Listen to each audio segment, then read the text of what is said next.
그 무덤은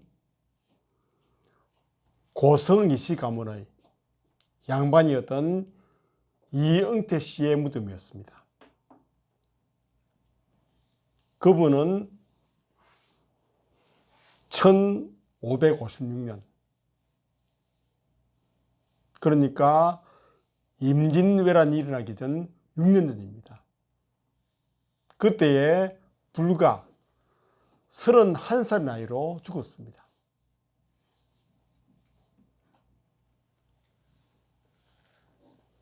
얼마나 가족이 슬펐겠습니까? 그 무덤 속에서 고인이 쓰던 유품들, 부장품이 발견되었습니다. 그 중에는 이응태 씨의 아내가 쓴 편지가 한 통 있었습니다. 그 편지는 이응태 씨가 죽고 3일장인지 5일장인지 장례식을 하는 동안에 급히 쓴 짧은 편지였습니다. 그 편지를 죽은 이응태 씨 보라고 관에 넣은 것입니다.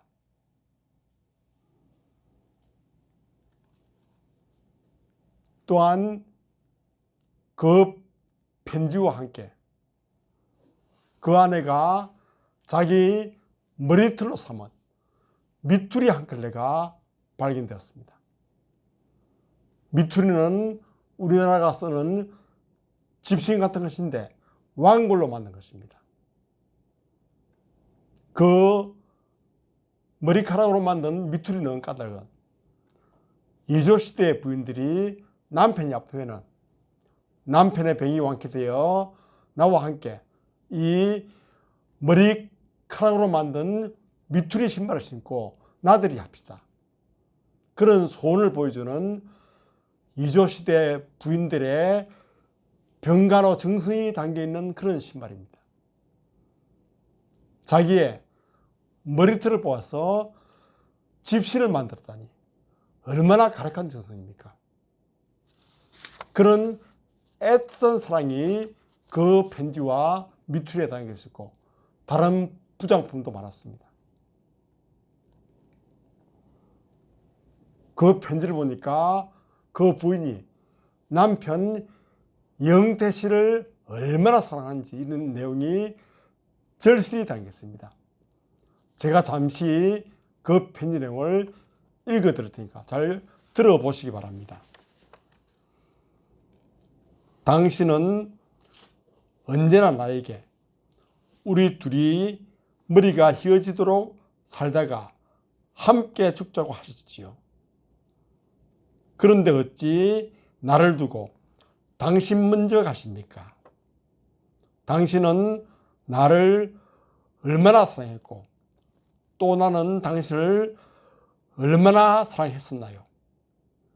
함께 누우면 언제나 나는 당신에게 말하곤 했지요. 여보, 다른 사람들도 우리처럼 서로 어여삐 여기고 사랑할까요? 남들도 정말 우리 같을까요? 그런 일은 생각하지도 않고 나를 버리고 먼저 가시는가요? 당신을 여의고는 아무리 해도 나는 살 수 없어요. 빨리 당신에게 가고 싶어요. 나를 데려가 주세요. 당신을 향한 마음을 잊을 수가 없고 서러운 생각 한이 없습니다. 내 마음 어디에 두고 자식 데리고 당신을 그리워하며 살 수 있을까 생각합니다. 이 편지 보시고 내 꿈에 와서 말해주세요. 꿈속에서 당신 말을 자세히 듣고 싶어서 이렇게 글을 써서 넣어드립니다. 자세히 보시고 나에게 말해주세요. 내가 자식 낳으면 당신이 보고 말할 것 있다고 하시고는 그렇게 가시니 뱃속에 자식 낳으면 누구를 아버지라 하라는 거지요. 이런 슬픈 일이 하늘 아래 또 있겠습니까? 당신은 저승에 가 계실 뿐이지만 아무리 한들 내 마음같이 스럽겠습니까? 한도 없고 끝도 없어 다 못쓰고 대강만 적습니다. 이 편지 자세히 보시고 내 꿈에 와서 당신 모습 자세히 보여주세요. 말해주세요. 나는 꿈에 당신을 볼 수 있다고 믿고 있습니다. 몰래 와서 보여주세요. 하고 싶은 말 끝이 없어 이만 적습니다. 병술년 6월 초하는 날 아내가. 이런 글을 써서 넣었습니다.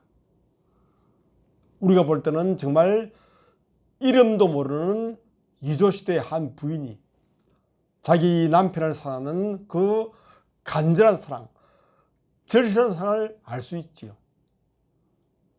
하나님은 여러분을 아내처럼 생각합니다. 그처럼 사랑한다는 말이지요. 이제는 여러분도 모든 것보다 하나님을 남편처럼 섬기고 사랑하는 그런 마음으로 간절히 사랑하는 여러분 되기를 바랍니다. 성경을 보면은 하나님과 사람이 사랑한다. 그런 표현을 여러 가지로 나타내고 있습니다. 물론 여러분도 하나님은 어떤 분인가 그런 마음속에 들은 말이 있겠지요. 성경에도 그런 비유가 너무나 많습니다. 가령 제가 몇 가지만 하나님과 사람 사이의 그 사랑의 관계를 말씀드리면 성경에서 먼저 오늘 본문처럼 하나님은 남편이고 사람은 아내이다. 그런 말이 있습니다. 오늘 말씀 본문 16절에 나오지요. 여호와께서 이르시되 그날에 내가 나를 내 남편이라 일컬고 그럽니다. 그날에 너희들이 죄악을 용서받는 날에 나를 남편이라 일컬는다. 그런 말이지요. 이와 같은 말이 성경에 많습니다. 또한 이사야서 54장 5절에도 있습니다. 나를 지으신 이가 내 남편이시라. 그의 이름은 만군의 여호와이시요 온 땅의 하나님이라. 너를 지으신 자가 창조주가 내 남편이라고 하는 것입니다. 이런 표현이 또 많습니다. 그 다음에 하나님은 아버지요 사람들은 자녀입니다. 그런 말도 무지 많습니다. 대표적인 것이 요한복음 11장 12절에 1장 12절에 있지요. 영접하는 자, 곧 그 이름을 믿는 자들에게는 하나님의 자녀가 되는 권세를 주셨다고 했습니다. 예수를 믿으면 하나님의 자녀가 되는 것입니다. 이처럼 하나님은 아버지고 사람들은 자녀다. 그런 표현도 많습니다. 또 하나님은 어머니고 우리는 그의 자식이다. 그런 뜻밖의 말도 있습니다. 이사야서 66장 13절에 있습니다. 어머니가 자식을 위로한 같이 내가 너희를 위로할 것인즉 너희는 예루살렘에서 위로를 받으리니. 그런 말씀입니다. 이 말씀은 이 한 군데밖에 제가 못 찾았습니다. 하나님은 어머니고 사람은 자식처럼 하나님을 위로한다. 그런 말이죠. 또한 그 다음에는 하나님과 사람 사이를 친구 사이로 말하는 것입니다. 그것은 예수님은 삼위일체 하나님이지요. 하나님이 여러분들을 친구라 부르는 것입니다. 좀 이런 말도 생소하지요. 우리는 늘 주님 하는데 하나님은 아니다. 너희는 친구다. 그런 것입니다. 이 말이 요한복음 15장 15절에 있습니다. 이제부터는 너희를 종이라 하지 아니하리니 종은 주인이 하는 것을 알지 못함이라. 너희는 친구라 하였노니 내가 내 아버지께 들은 것을 다 너희에게 알게 하였노라. 하나님 예수님은 우리를 친구라 부릅니다. 여러분들은 예수님의 친구 됩니다. 그래서 하나님과 친구처럼 지내는 것이 바로 정당한 성도의 자리인 것입니다. 그 외에도 많은 말씀이 있지요. 하나님은 목자이고 우리는 양떼이다. 시편 23편에 있지요. 하나님은 나의 목자시니 내게 부족함이 없으리로다. 나로 하여금 푸른 풀밭에 눕게 하시며 잔잔한 물가로 인도하여 주시네. 그 외에도 많습니다. 이런 표현들이 하나님은 나를 사랑하시고 나는 하나님의 사랑받는다, 이런 것을 나타내고 있는 것입니다. 물론 여러분도 각자 자기의 어떤 하나님과 여러분 사이를 맺는 그런 말을 알고 있겠죠. 다를 것입니다. 오늘은 이 모든 관계를 버려두고 하나님은 우리의 남편이시고 우리는 하나님 아내이다, 이런 귀한 말씀으로 은혜를 받을까 합니다. 여러분, 오늘 본문을 통해서 이 말씀의 진리를 잘 알아듣고 큰 사랑의 위로를 받으시기 바랍니다. 오늘 본문을 잘 이해하기 위해서는 좀 앞에 있는 호세아의 말을 알아둘 필요가 있습니다. 오늘 보면 좀 생소해 보이지요. 이 말씀이 나온 이유를 이제 알아야 됩니다. 그 말을 잘 알기 위해서는 오늘 본문전의 호세아서를 우리가 천천히 다시 한번 봉독해서 알아보겠습니다. 먼저 한 장 넘어가면은, 한 장 앞으로 넘기면은 호세아서 1장 2절과 3절이 있습니다. 호세아서 1장 2절과 3절입니다. 이 말씀을 제가 읽어보겠습니다. 여호와께서 처음 호세에게 말씀하실 때 여호와께서 호세에게 이르시되 너는 가서 음란한 여자를 맞이하여 음란한 자식을 낳으라. 이 나라가 여호와를 떠나 크게 음란함이니라 하시니, 이에 그가 가서 다블라임의 딸 고멜을 맞이하였더니 고멜이 임신하여 아들을 낳으매 그 뒤에도 아들 딸을 더 낳지요. 고멜은 음란하다. 아마 고멜은 창녀가 아니었나 그런 생각 듭니다. 상상입니다. 하여튼 음란한 여자였다. 그것은 이스라엘이 음란하여 하나님을 떠나 다른 신을 섬겼다. 우상숭배했다. 바람 피웠다. 그 말이지요. 다른 신을 따라갔다. 그처럼 너도 이것을 음란한 여자를 맞아서 알려주어라. 그런 말입니다. 이런 뜻밖이를 호세아는 그저 묵묵히 순종했지요. 그 뒤에 고멜은 남편인 호세아 버리고 다른 남자를 떠나갑니다. 바람 피우는 거지요. 그래서 또 호세아는 마음 상하지만은 또 고멜을 돈 주고 사서 데려옵니다. 하나님은 우리가 하나님을 배반하고 떠나가도 우리에게 용서와 은혜로서 되돌려주시고 우리를 다시 한번 하나님의 자녀로서 맞아주는 것과 같은 것입니다. 이어서 2장 5절 말씀 보시기 바랍니다. 좀 긴 말씀인데 그 다음 사건은 2장 5절에서 13절까지 말씀을 우리가 천천히 한 절씩, 제가 한 절, 여러분도 한 절 교독하며 봉독해 보겠습니다. 호세아서 2장 5절 보겠습니다. 6절부터 여러분들이 한 절씩 읽으시기 바랍니다.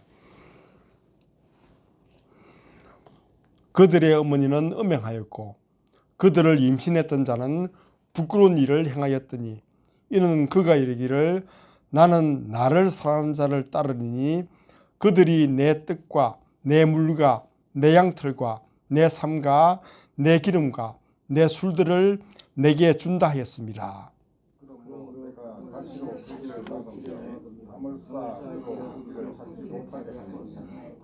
그가 그 사랑하는 자를 따라갈지라도 미치지 못하며 그들을 찾을지라도 만나지 못할 것이라. 그제야 그가 이르기를 내가 본 남편에게로 돌아가리니 그때의 내 행편이 지금보다 나았음이라 하리라. 곡식과 새소리와 기름은 내가 그에게 준 것이요 그들이 바알을 위하여 쓴 금과 금도 내가 그에게 더하여 준 것이니 그가 알지 못하였다. 그러므로 내가 내 곡식을 그것이 익을 계절에 도로 찾으며 내가 내 새 포도주를 그것이 맛들 시기에 도로 찾으며 또 그들의 벌거벗은 몸을 가릴 내 양털과 내 삶을 빼앗으리라.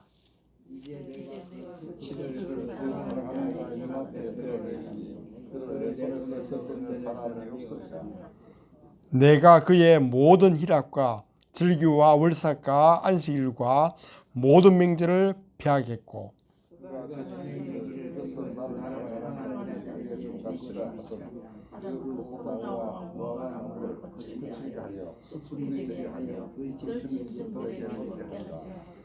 다 같이 봉독했습니다. 그가 귀고리와 배물로 장식하고 그가 사랑하는 자를 따라가서 나를 잊어버리고 향을 살라 바알들을 섬긴 시일대로 내가 그에게 벌을 주리라. 여호와의 말씀이니라. 아멘. 하나님께서 이처럼 우상 숭배에서 바알을 좋아하고 풍요의 신 바알을 따라가던 이스라엘을 벌하시는 것입니다. 그래서 모든 포도는 흘러버리고 모든 월삭과 절기를 제해버리고 바벨론으로 풀어가서 고사시킬 것입니다. 이제 마침내 그 모든 심판을 견딥니다. 그리고 그 심판이 끝나는 것입니다. 끝난 다음에 얻는 은혜가 오늘 본문이 시작되는 것으로 이해하면 됩니다. 그런 심판받은 후에 하나님은 이제는 여러분들을 아내라 부르십니다. 비록 아내가 바람피어 떠나가도 다시 데려온다 그 말이죠. 그래서 다시 아내로 삼아서 다시 사랑한다 그런 말인 것입니다. 이것이 바로 우상 숭배하던 이스라엘이 하나님을 배반했지만은 하나님은 그 이스라엘을 용서하고 다시 데려와서 사랑해 준다 그런 뜻이 있는 것입니다. 그런 절실하고 진지한 하나님 사랑을 우리가 다시 한번 이 본문을 통해서 알 수 있는 것입니다. 그러면은 하나님은 아내 되는 여러분들에게 어떤 사랑과 어떤 은총을 베푸시는가 이것을 오늘 본문에서 자세히 말하고 있습니다. 아주 긴 말씀, 많은 말씀 많지만 제가 몇 가지로 이 말씀을 요약해서 여러분들에게 들려드리겠습니다. 먼저 하나님은 심판의 거친 들판에서 여러분들을 위로하시고 포도원을 주시고 아골골짜기를 소망의 문으로 바꿔주시는 것입니다. 좀 긴 말씀이지요. 은혜 많습니다. 그래서 이제 그들이 살던 푸른 들판과 가나안 땅은 거친 들판으로 변했고 모든 포도는 흘러버리고 없었지요. 그리고 어디 가도 위로받을 데가 없고 쓸쓸한 곳이 되었습니다. 하나님께서는 그 거친 들판에서 다시 한번 이스라엘을 위로하시고 은혜 베푼다 그런 말씀이시죠. 오늘 본문 15절과 16절에 나와 있습니다. 14절과 15절에 나와 있습니다. 그러므로 보라 내가 그를 타일러 거친 들로 데리고 가서 말로 위로하고 거기서 비로소 그에게 포도원을 그에게 주고 아골골짜기로 소망의 문을 삼아 주리니 그가 거기서 응대하기를 내 어렸을 때와 애굽 땅에서 올라오던 날과 같이 하리라. 좀 긴 말이지만은 하나님은 이제 포도원을 그 말은 이스라엘은 포도원, 무화과 나무 그리고 다른 나무는 귀한 나무들이고 우리가 말할 때 마치 쌀과 보리 키우는 그런 논밭 같은 것입니다. 포도를 준다. 그 말은 문제는 옥답을 다시 준다. 그런 말 뜻으로 이해하면 되겠습니다. 그리고 아골골짜기를 소망의 문이 되게 한다. 악을 골짜기는 하나님의 심판과 환난을 뜻하죠.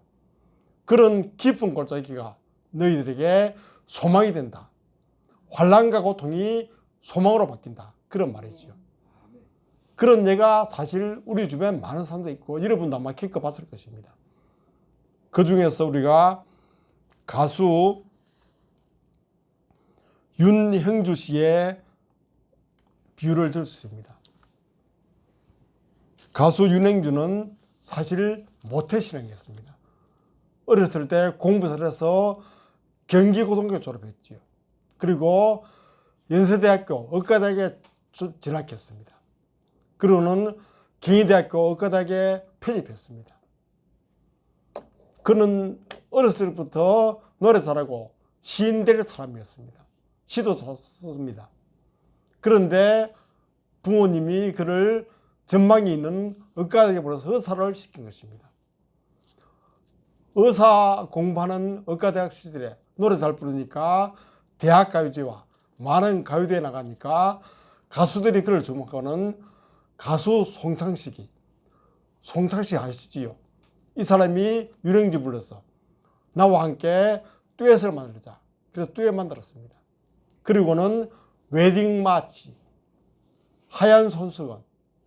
저는 그 노래는 들어봤지만은 지금 잘 모릅니다. 어떤 노래인지. 그런 멋진 노래 불러서 많은 히트송을 만들었지요. 그래서 엄청나게 바쁘게 지내면서 돈도 많이 벌었습니다. 그러니까 그는 대마초를 흡연하고 세상 즐거움에 빠져들었지요. 그러다가 경찰에 적발돼서 대마초 흡연으로 감옥 가게 됐습니다. 그동안 벌었던 명성, 많은 돈도 헛되게 사라졌습니다. 그 감옥에서는 성경을 읽으면서 하나님을 진실로 만나게 되고 하나님은 나의 주님이시구나. 나에게 큰 복을 주고 나를 사랑하는구나. 이것을 알게 되었습니다. 그리고 감옥에서 나와서는 이제 그는 하나님의 충성된 종으로서 좋은 신자가 되고 교회를 섬기는 장로님이 된 것입니다. 바로 가수 윤형주가 악을 골짜기에 변해서 소망의 문이 된 것 같은 것입니다. 혹시 여러분도 살아가다가 때로 고난과 환난과 실패를 당할 때가 있을 것입니다. 그러면은 다시 한번 그때 하나님을 기억해서 주의 말씀을 상고해서 다시 여러분은 소망가는 충성된 주의 삶에서 바로 서는 계기가 되기를 간절히 바랍니다. 두 번째로 하나님은 여러분에게 우상 숭배에서 떠나서 바른 사람이 되고 진실한 신앙을 갖게 하여 주시는 것입니다.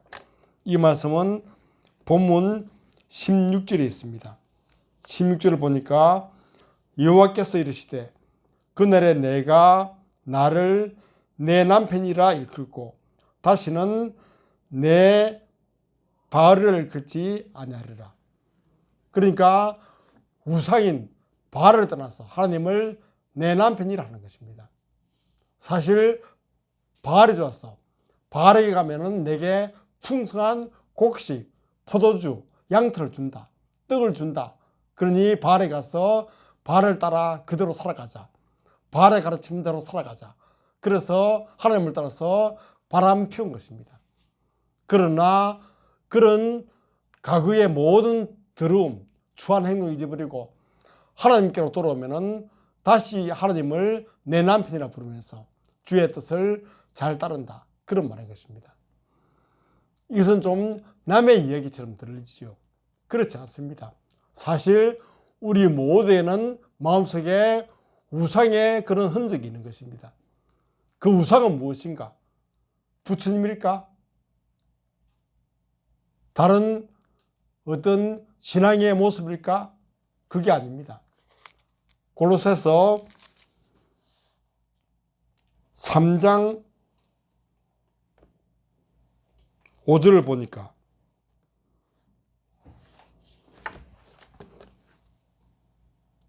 이런 말씀이 있습니다.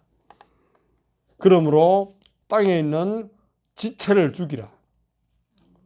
땅에 있는 지체를 죽이라는 것입니다. 살려두지 말라 그 말인 것입니다. 그게 뭐냐면은 곧 음란과 부정과 사욕과 악한 정욕과 탐심이니 탐심은 우상숭배니라. 세상에 속한 악한 정욕, 탐심은 바로 우상숭배라는 것입니다. 우상숭배는 내 욕심, 내 탐심을 따라 사는 것입니다. 다른 게 아닙니다. 여러분들의 마음속에는 뜻밖의 욕심, 그런 게 많습니다. 그것을 욕심을 죽이고 욕심을 사는 것이 바로 성도의 생 것입니다. 모든 욕심 버릴 때 사실 인간은 바른 성도라는 것이죠. 그래서 바울은 나는 십자가에 못 박았느니 나의 모든 옛 사람은 죽었다고 했습니다. 나를 십자가에 못 박듯이 내 모든 욕심 죽일 때 나는 성도로서 바로 서는 것이고 믿음의 사람 되는 것입니다. 우리가 내 속에 있는 욕심을 따라가고 탐심을 쫓아가는 것이 우상 숭배하는 것이요, 우상 따라가는 것이고 하나님을 떠나 바람 피우는 것입니다. 그런 모든 욕심이 내게 있는가 알아서 죽여야지 여러분들은 믿음의 사람이요 바른 성도로서 온전하게 서는 것입니다. 이제는 마음속에는 모든 욕심을 죽여버리고 오직 주만 살고 주의 말씀만 따라가는 여러분 되시기를 바랍니다. 아멘. 마지막으로 하나님께서는 여러분들에게 평화와 공평과 진리를 내리십니다. 그 외에도 많은 은혜를 여러분들에게 베푸시는 것이죠. 그 말씀이 본문 18절과 20절까지의 말씀이 있습니다. 다시 한번 제가 그 말씀을 읽어드리겠습니다. 본문 18절에서 20절입니다. 그날에는 내가 그들을 위하여 들짐승과 공중의 새와 땅의 곤충과 더불어 언약을 맺으며 또 이 땅에서 활과 칼을 꺾어 전쟁을 없이 하고 그들로 평안이 눕게 하리라. 전쟁이 없이고 평안이 있다는 것이지요. 19절에는 내가 내게 장가들어 영원히 살 때 공의와 정의와 은총과 그 은혜의 힘으로 내게 장가들며 하나님께서 여러분들에게 공의, 정의, 은총, 그 은혜의 힘을 주신다 그 말입니다. 20절에는 진실함으로 내게 장가들리니 내가 여호와를 알리라. 우리에게 하나님을 믿으면은 내가 진실해진다는 것입니다. 거짓이 없습니다. 부정이 없습니다. 이제는 진실하게 살아갈 수 있는 것입니다. 이런 귀한 덕목들이 바로 하나님을 믿을 때 진정 주님을 섬길 때 여러분들이 받을 수 있는 은총인 것입니다. 여러분들이 항상 정의롭고 진실하고 평화스러울 때 여러분들은 하나님의 큰 사랑받고 있는 것입니다. 이제는 하나님의 이 같은 많은 사랑, 은총을 알았습니다. 여러분들은 절대로 다른 신을 따라가지 말고 바람 피우지 말고 오직 하나님 바라보면서 간절한 사랑으로 하나님을 섬기는 여러분 되시기를 바랍니다. 아멘. 기도하겠습니다. 사랑의 하나님, 너무나 감사합니다. 부족한 저희들을 택하여 하나님의 자녀로 삼으시고 또 저희들을 나의 아내라고 부르시면서 마치 부부의 사랑처럼 저희를 사랑하시고 위하시니 너무나 감사합니다. 우리가 무슨 공로가 있습니까? 우리가 어디가 그렇게 아름답습니까? 우리가 그렇게 귀중합니까? 주여, 아무런 쓸모없는 저희들을, 아무런 보잘것없는 저희들을 사랑하사 이렇게 부르시고 이렇게 칭하시고 이런 사랑 베푸시니 감사합니다. 앞으로 저희들은 살아갈 때 하나님을 남편처럼 여기고 주의 말씀 따라가며 오직 주님만 사모고 주의 말씀만 따라가는 저희가 되게 하셔서 주님의 마음을 기뻐하고 주 앞에 사랑받는 그런 성도로서 바른 생활, 올바른 생활을 하도록 저희들을 인도하시고 저희들에게 사랑 내리어 주옵소서. 우리 구주 예수 그리스도 이름으로 기도하옵나이다. 아멘.